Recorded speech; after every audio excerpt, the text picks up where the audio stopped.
A single suitcase, 24 inches of memories packed with precision. A marriage certificate tucked between carefully folded clothes, the last remnant of a life suddenly unraveling. Who walks away from everything they've built, leaving behind a world they once called home? Some stories begin with a goodbye. But this isn't just any farewell. This is a journey of a man who lost everything: his family, his daughter's love, his entire identity, only to discover that life has a way of rewriting destinies when you least expect it. Imagine a pilot who traded his cockpit for something far more challenging, navigating the turbulent skies of human emotions. A father who was once the center of his daughter's world now becomes a stranger she wants to forget. Yet, fate has other plans. In the most unexpected twist, he finds a new purpose, a new connection that will challenge everything he believed about love, family, and second chances. A little girl will call him Dad when his own daughter has forgotten his name. An unexpected encounter will shatter the walls he's carefully built. Between heartbreak and hope, between rejection and redemption, lies a story that will make you question everything you know about family. This isn't just another family drama. This is a raw, unfiltered look into the heart of a man rebuilding his life, one unexpected moment at a time. Are you ready to unravel a story that will keep you on the edge of your seat?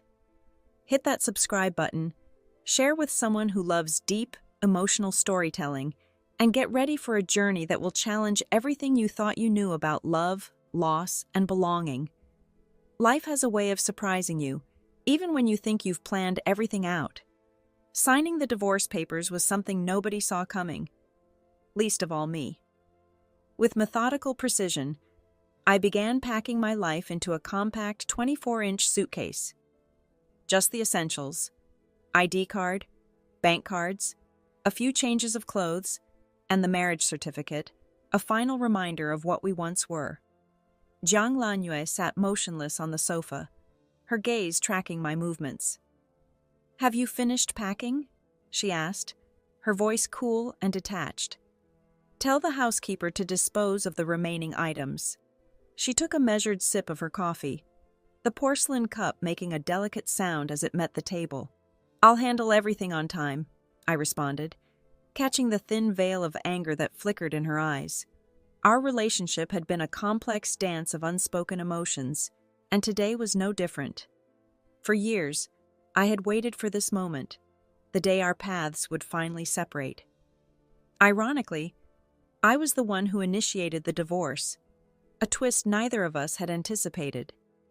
As I prepared to leave, a voice called out from above. Jiang Mo, standing on the second-floor landing, watched me with a hint of a smile. Her next words struck like a sudden, sharp blade. "When you walk out that door, you're no longer my father." Those words made my heart clench, my grip tightening on the suitcase handle. But life isn't a dramatic novel. I couldn't simply disappear. This city held everything I knew, everything I'd built. A temporary hotel room became my new home, but I wasn't planning to wallow in self-pity. My past as a promising civil aviation captain beckoned. Despite being away from the cockpit for nearly a decade, I reached out to my old contacts. To my surprise, an interview opportunity emerged quickly. Years of self-discipline had kept me in prime physical condition. Perhaps my previous record spoke volumes, or maybe they saw potential where others might not. I knew the journey ahead would be challenging: retraining, reassessments, proving myself all over again. Reconnecting with aviation felt like embracing a long-lost part of myself. Memories rushed back like a powerful current, vivid and intense. After 6 months of rigorous training, I secured my position. The staff dormitory became my new sanctuary, a fresh start in a familiar world. A sudden knock interrupted my settling-in routine. At the door stood Su Yunjing, wearing a uniform and wearing a warm smile. "It's been a while," she said, her eyes studying me carefully. "I heard you were back and wanted to see how you're adjusting." Her transformation caught me off guard. We exchanged brief pleasantries, and then a sleepy voice called out, "Mom!" A little girl rubbed her eyes, emerging from what seemed like a dreamlike state. Su Yunjing gently lifted her, whispering comforting words. "Xiao Xiao, come say hello to Uncle," she encouraged. The child's timid greeting brought a flood of memories. She reminded me so much of Jiang Yimu in her younger years, that same clingy, just-awakened vulnerability. Her reddened eyes and vulnerable expression tugged at my heart. When I reached out to touch her cheek, she immediately retreated, hiding in her mother's embrace. Sensing her hesitation, I pulled out a durian candy from my pocket. "Would you like this?" I offered, remembering my own daughter and her medication time candy rituals. The way she'd tease me afterwards, making me pinch my nose in mock disgust, flashed through my mind. The candy felt sticky in my hand, a small reminder of tender moments long past. During our next encounter, I came prepared. Fruit candies filled my pockets, and Xiao Xiao's eyes lit up with pure joy. My experience with little girls proved valuable, something that often made Su Yunjing smile knowingly. Our relationship blossomed quickly. Xiao Xiao began sharing kindergarten stories with remarkable enthusiasm, and I listened intently. Her childlike narratives painted vivid pictures of her daily adventures. Sometimes her tone would drop, and she'd mention her classmates' fathers, a sensitive topic that revealed her own loss. Her father had passed away unexpectedly, a fact that weighed heavily on my heart. When Su Yunjing asked me to dress up as a strawberry bear for Xiao Xiao's birthday surprise, I didn't hesitate. The opportunity to bring a moment of pure happiness to this little girl felt like a gift. The birthday party buzzed with excitement as I appeared in a thick doll costume. Xiao Xiao's face lit up with pure joy, rushing into my arms with unbridled enthusiasm. Together we sang, celebrated, and blew out candles, a moment of unexpected warmth. Removing the costume head, I was drenched in sweat. The irony wasn't lost on me, how life brings unexpected encounters in a city so vast it seemed impossible to cross paths again. Suddenly, Jiang Yimu appeared, meticulously dressed, a conspicuous sneer dancing across her face. I remained expressionless, a silent observer. The tension was palpable. "You're not allowed to say Uncle is a bad guy." Xiao Xiao's tiny legs carried her swiftly to Jiang Yimu, defending me with childlike passion. Jiang Mo's expression darkened, and I could see anger rising in Xiao Xiao's eyes. Quickly, I stepped forward and scooped her up. Tears streamed down her cheeks as she clung to my neck, her small body trembling with emotion. "Shh," I whispered, gently patting her back. A fruit candy materialized from my pocket, watermelon flavor, her favorite. Her tears gradually subsided, replaced by a tentative smile. "Su Jingxi?" A familiar voice interrupted. Jiang Lanyue appeared beside Jiang Mo, her gaze briefly meeting mine before sliding away. Su Yunjing initiated a polite greeting, breaking the mounting tension. "Is it your birthday?" Jiang Lanyue's eyes lingered on me for a moment. "Have you forgotten that today is Momo's birthday?" Her words hung in the air, weighted with unspoken history. Behind me, Huishan seemed to be searching for someone. The situation felt surreal. Why weren't they leaving? After a moment of uncomfortable silence, Jiang Lanyue guided Jiang Mo away. Xiao Xiao, still nestled in my arms, her voice slightly raspy, asked innocently, "Uncle, is that fierce sister your daughter?" I shook my head. "No, she belongs to that aunt," I explained softly. Her next words caught me off guard. "Uncle, will you be my father?" "Xiao Xiao!" Su Yunjing's warning cut through the moment. The little girl's expression crumpled, on the verge of tears. I understood her pain. A child who lost her father, desperately seeking that connection. Gently, I rubbed her little head, feeling the weight of unspoken emotions. The moment Xiao Xiao looked up at me and sweetly called me Dad, something profound shifted in the atmosphere. Her innocent declaration was both heartwarming and heart-wrenching. Her tiny hand clasped mine with an unbreakable grip. her eyebrows arching with pure, unbridled joy. The overwhelming emotion was palpable, a mixture of sadness and happiness that defied simple explanation. Soon, the day's excitement overwhelmed her. She fell into a deep, peaceful sleep in my arms, her breathing soft and rhythmic. As I stood by the roadside waiting for a taxi, I watched Jiang Lanyue guide Jiang Yimu into Huashan's car. The car window descended halfway, and a penetrating gaze locked onto me. I chose deliberate indifference, protecting Xiaoxiao and climbing into our vehicle. Later that evening, emerging from the bathroom, I received an unexpected call from Jiang Lanyue. The silence stretched so long that I momentarily suspected an accidental dial. Just as I prepared to disconnect, her words emerged, cryptic and loaded with unspoken tension. "Momo is in a bad mood today," she stated, her tone a complex blend of accusation and something indefinable. Was her mood connected to our unexpected encounter? I contemplated briefly before responding pragmatically. Today was merely an accident.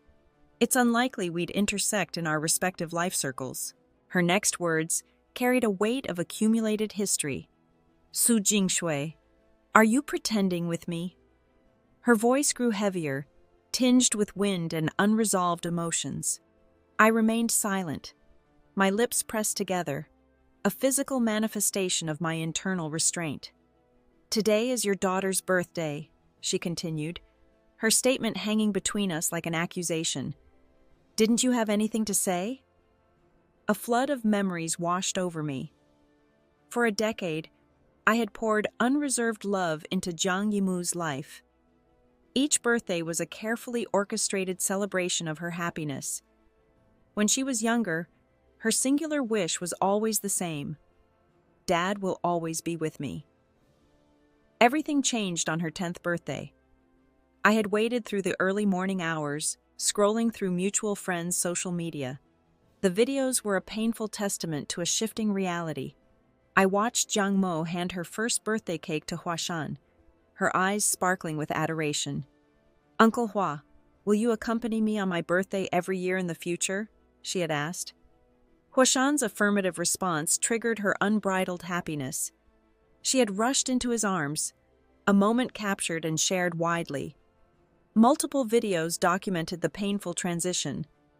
Someone had brazenly asked her, "Do you prefer your father or Uncle Hua?" Her response was a knife's edge. "Uncle Hua is handsome and powerful. I admire him the most." In that moment, I became her avoidance, a footnote in her narrative.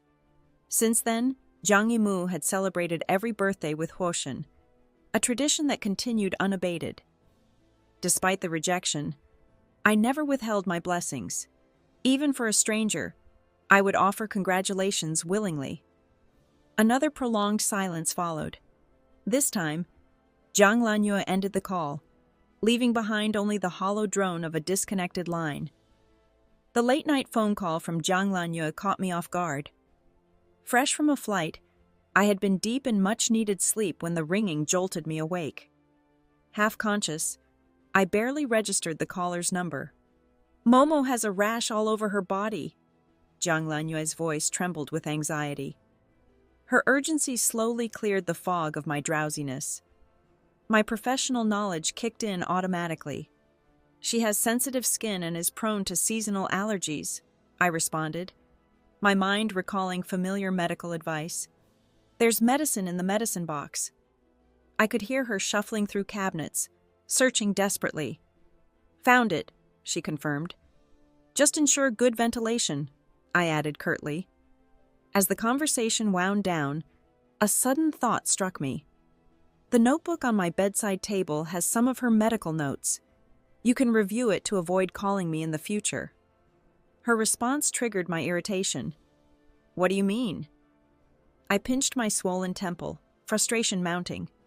"We're divorced. Jiang Mo's affairs are no longer my responsibility. Whether you hire a special nurse or handle it personally, don't involve me." I hung up abruptly, refusing to entertain further discussion. Sleep reclaimed me quickly, but my dreams were anything but peaceful. Memories of my first encounter with Zhang Lanyue resurfaced, a pivotal moment in my flying career that still haunted me. It was the most harrowing day of my professional life. Powerful airstreams violently shook the aircraft, shattering the cockpit's glass. Passenger screams filled the cabin as I struggled to maintain control, gripping the joystick with every ounce of skill and determination. The turbulence seemed endless, but I ultimately managed an emergency landing at a nearby airport. Zhang Lanyue had been inconsolable then, her childish face etched with terror and despair. When I awoke, the memory lingered like a distant echo. Days later, an opportunity for distraction presented itself. Su Yunjing needed to fly an international long-distance route, so Xiaoxiao was entrusted to my care. We spent a delightful day at the amusement park. The little girl's joy was infectious, and I found myself constantly capturing her moments of pure happiness through my phone's camera. Just then, an unexpected call interrupted our perfect day. The phone call came unexpectedly. "Hello? Is this Zhang Mo's father?" The teacher's voice carried a hint of urgency. I hesitated, explaining my situation directly. "I'm divorced from Zhang Mo's mother.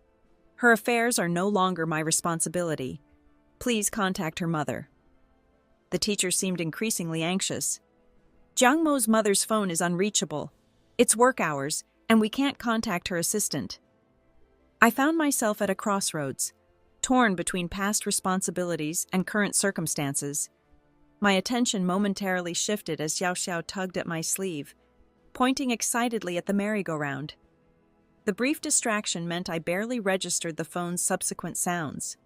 "Sorry, I'm busy," I muttered, about to disconnect. Suddenly, I caught snippets of a familiar voice. Zhang Mo herself. "Hey, Zhang Mo, don't run!" The background noise suggested chaos. Memories flooded back. I'd been Zhang Mo's primary caregiver since she was 4. I knew every detail of her life, her needs, her emotions, her growth. In her younger years, she'd been completely dependent on me, accepting my guidance without question. But time changes everything. As she grew older, Zhang Mo developed her own perspective. Skipping classes became a form of rebellion. When I'd attempt to intervene, she'd respond with dismissive defiance. "I'll bring you back and educate you," I would say. She'd simply put on her headphones, declaring, "Uncle Hua will send me abroad anyway." Her words to her friends cut deep. "My father doesn't know anything and just likes to control things. I wish Uncle Hua were my father. He's interesting and understands me." The pain of rejection was palpable in her tone, a mixture of regret and teenage frustration. Later that day, I focused completely on Xiaoxiao. We spent hours exploring the amusement park, her joy infectious and pure. When the time came to part, she clutched my hand desperately. "Dad," she said, her voice a blend of hope and fear, "you promised to take me out next time." I knelt down to her level, my promise sincere. "I promise, if I forget everything else in the world, I'll never forget to take Xiaoxiao out to play." Xiaoxiao's innocent kiss on my cheek and her declaration of me being the best dad in the world left me momentarily stunned. "Good night," I whispered back. Recently, an unusual atmosphere had developed around me. Colleagues seemed to be whispering, and a young girl had taken to lingering near our building. Su Yunjing noticed her first. "Do you like someone?" she asked, noting the girl's beauty. "She seems quite young." Later, Su Yunjing approached me with Xiaoxiao in tow. "Have you seen the girl downstairs? She's been here several times. Is she looking for you?" I remained silent. Su Yunjing opened the curtains, scanning the area. "Aren't you going to check? It's quite far from the villa area. Aren't you worried?" I smiled and shook my head. "Her driver should be nearby," I reassured her. Her concern persisted. "Even if you've divorced, she's still your daughter. Why are you so indifferent?" The question hung in the air. Explaining seemed complicated, like walking a delicate line between truth and emotion. Not seeing each other, I finally said, might be the best ending for us. Later, Xiao Xiao's enthusiasm for ice cream pulled me downstairs. As we walked, an intense gaze seemed to bore into me. Looking up, I saw Jiang Yimu standing beneath a tree, quickly averting her eyes. I continued walking, Xiao Xiao by my side. "Dad?" a soft voice called out. Jiang Yimu stood before us, taking a deep breath. "Dad, Xiao Xiao, protective and fierce, spread her arms behind me. "This is my father," she declared. "It's not," Jiang Yimu countered. "Dad said you're not her daughter." Xiao Xiao remained resolute. "This is my father." Watching their confrontation, I couldn't help but smile. Jiang Yimu's expression shifted from stunned to angry, her eyes reddening with emotion. "You really found the wrong person," I said gently. We walked away, Xiao Xiao trembling slightly. "Dad, are you angry?" she asked, her voice quivering. I shook my head, brushing her hand reassuringly. "You have the wrong person," I repeated. But Jiang Yimu's response was unexpected. Tears filling her eyes, she insisted, "No, I'm your daughter, Jiang Mo." Jiang Yimu's words tumbled out desperately. "You must be angry because I don't study hard. I promise to study hard in the future." Her plea seemed almost frantic. "Dad, let's go," Xiao Xiao whispered, huddling behind me. "She seems crazy." I quickly scooped Xiao Xiao up, hurrying to a nearby convenience store. "Dad, that sister didn't follow us," she reported, her voice a mix of relief and confusion. Behind us, Jiang Yimu stood frozen, her expression vacant, as if struck by an invisible blow. Days later, an unexpected visitor arrived. Zhang Lanyue entered the room, her gaze scanning the space as if searching for something. Her tense expression softened slightly. Out of habit, I offered her a glass of water, waiting quietly. "Su Jingxiu, you're such a nerd," she said suddenly, a rare childishness dancing in her voice. "Can't you take the initiative to talk to me?" The moment felt surreal. Time seemed to twist, transforming Jiang Lanyu into a younger version of herself. Her words echoed a distant memory, bringing with them a wave of complicated emotions. Her interrogation began in earnest. "What did you say to Momo yesterday? Do you know how much she cried?" I remained direct. "I told her I was no longer her father." Jiang Lanyue's anger erupted. "She is your own daughter. How can you not recognize her?" She paused, a sudden realization crossing her face. "Is this because of what Momo said that day? She's just a child. Can you take her angry words seriously?" The conversation revealed deeper wounds. Parents' love, I realized, was a complex instinct, capable of healing yet also of perpetuating pain. Scars overlapped, creating a landscape of unresolved emotions. Losing her patience, Jiang Lanyue grabbed her bag and slammed the door. Later, Su Yunjing shared Xiao Xiao's perspective. "Look, the little girl was angry with you and regrets it."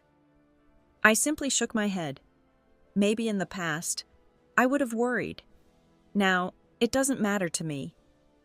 Perhaps it was the accumulated weariness of past experiences. Their absence from my life brought an unexpected sense of peace, a tranquility I hadn't anticipated. The world's capacity for coincidence never ceased to amaze me. A familiar voice cut through the professional setting. "Su Jingxi." I turned, recognizing Jiang Mo instantly. Crew members exchanged curious glances, their eyes moving between us. "Go ahead," I told my colleagues. "I'll catch up later." Approaching me, Jiang Mo whispered, "Dad." I removed my sunglasses, meeting her gaze. "What's the matter?" Jiang Lanyue studied me intently, her eyes tracing my form. I shifted slightly, ready to move on. "Momo is very serious about her studies now," she mentioned casually. "That's good," I responded neutrally. She hesitated. You should have seen what the teacher sent in the parent group. Momo worked so hard for you. I straightened. She studies for herself, not for others. I've left the parent group. Jiang Lanyue looked shocked. Why? I'm not her guardian, I said simply, preparing to leave. Jiang Mo's eyes reddened. Dad, she choked, warm tears falling onto my hand, each droplet burning with unspoken emotion. Memories flooded back. When Jiang Mo was 4, Jiang Lanyue's career was ascending, and I was constantly traveling. A nanny raised her during those early years. One midnight, returning from a flight, I discovered Jiang Mo huddled in her quilt, her small face streaked with tears. Dad, I'm afraid, she had whispered. Those 4 words changed everything. I immediately abandoned my career, choosing to be present for my daughter. During her childhood, Jiang Mo was happiest when I was around. She would cling to me constantly, her attachment so strong it once made Jiang Lanyue jealous. She would call Dad with such pure adoration that it seemed the entire world revolved around that simple word. But children grow. They begin to see their parents as ordinary humans, not heroes. As she observed other fathers, her perspective shifted. Why don't you have a job like other dads? She would ask. Playground gossip about useless stay-at-home fathers wounded her pride. When Hua Chen entered our lives, she became more direct. My mother is so good. She should be with Uncle Hua, she'd declare. Now, standing before me, she was the daughter I had poured my heart into. Yet her tearful eyes no longer stirred the depths of my emotions. A colleague's message interrupted the moment. The college entrance examination results had created a buzz. Colleagues discussed the scores animatedly, and my phone began to ping with inquiries from relatives and friends. I responded with minimal interest, simply stating, I don't know. But news travels fast. Early one morning, I was jarred awake by commotion at my door. Irritated, I opened it to find a swarm of reporters, cameras, and microphones at the ready. They bombarded me with questions. Are you Jiang Mo's father? What happened between you two? Did her top exam score make you want to reconcile?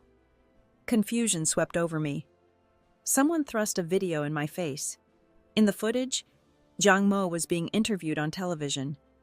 Dad, she called out, I listened to you. Can you forgive me? The reporters circled like sharks, desperate for a sensational story. You're looking for the wrong person, I stated firmly. I'm not Jiang Mo's father.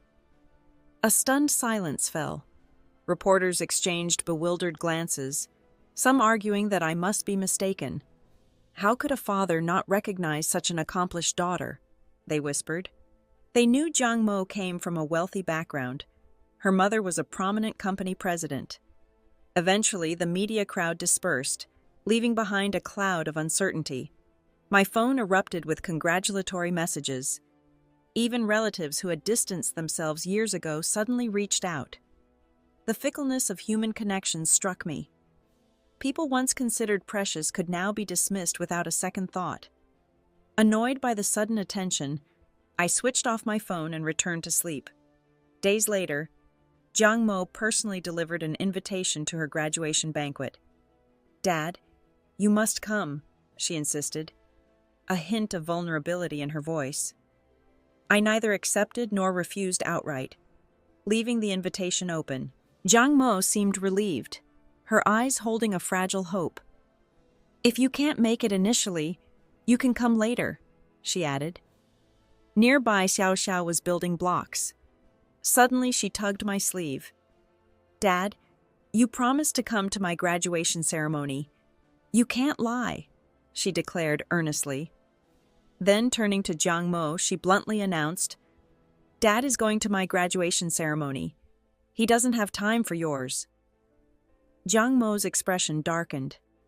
Jiang Mo's eyes glistened with unshed tears, a vulnerability that tugged at the edges of compassion.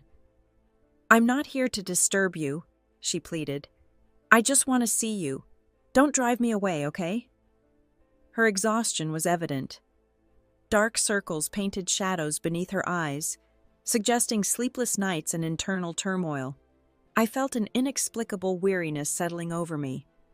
"Do what you want," I responded curtly. Jiang Mo began appearing frequently, often quietly observing me as I worked. She would sit silently, painting with unexpected grace. When colleagues would visit, they'd marvel at her talent. "What a well-behaved little fairy," they'd comment. "I'm his daughter," she would respond with a sweet smile. She would eagerly present her artwork to me. "Dad, I drew this for you," she'd say, holding out her creation.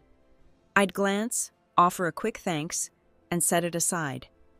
Her gaze would inevitably drift to Xiao Xiao's paintings adorning the wall. I made no explanations. Without fixed working hours, interactions with Jiang Mo remained minimal. Sometimes she would hover near the door, waiting. "Dad, you're back," she'd greet me late at night. "It's getting late. Go home quickly." Jiang Lanyue's visits became more frequent. I'd often see her Maybach with its window half lowered, signaling me to wait. Such scenes were reminiscent of the latter stages of our decade-long marriage, moments I once would have carefully parsed and understood. One evening she caught me on the stairs. "Don't go," she said, her face slightly flushed. "I have something to tell you." Her words carried an unexpected proposition. "Momo likes you very much," she began. "After careful consideration, I think we should remarry." Her unexpected suggestion hung in the air. "We didn't really have any conflicts," she continued, her blush deepening. I looked at her strangely. "What about Huashun?" I asked. "Weren't you two childhood sweethearts?" In the world of power and interests, small truths become insignificant. Years ago, when Huaxin rose to power in the Hua family, everyone expected Jiang Lanyue to divorce me. I had even discovered the divorce agreement hidden in her study drawer, yet she never mentioned it. I believed her hesitation stemmed from a sense of gratitude for supporting her through her darkest times. After our divorce became public, her social circle began to whisper. "Huashan will propose to Lanyu soon. They're a perfect match," they said. A flash of panic crossed Jiang Lanyu's eyes. "I didn't agree," she stated. "Why?" I asked. Her response was unexpected. "It was long ago between Huashun and me. We're not what you think. If you're suggesting remarriage for Jiang Yimu's sake, Huashun would be more suitable. After all, Jiang Yimu likes him." The fierce female president suddenly seemed vulnerable, her composure wavering. I remembered the darkest chapter of Jiang Lanyu's life. Her parents died in a plane crash. The Hua family withdrew their marriage proposal. She was pushed out of the board of directors. These continuous blows had devastated her, a woman accustomed to success. I stayed by her side. I found doctors, supported her, and gradually helped her rebuild herself. Like a cliché redemption story, she found herself, we married, and had a child. Yet I often felt like a disposable tool, someone to be discarded when no longer needed. Her feelings seemed more rooted in gratitude than love. She never truly stopped Huashun's advances. "I don't want to be anyone's husband or father," I declared, "especially not a tool person." "I didn't treat you as a tool," she responded. My laugh was bitter. Unconscious exposures hurt the most. Years of neglect and separation cannot be erased by a simple denial. What mattered was my desire for an undisturbed life, to avoid examining the fractures in our marriage. "I don't love Huashun," I interrupted her.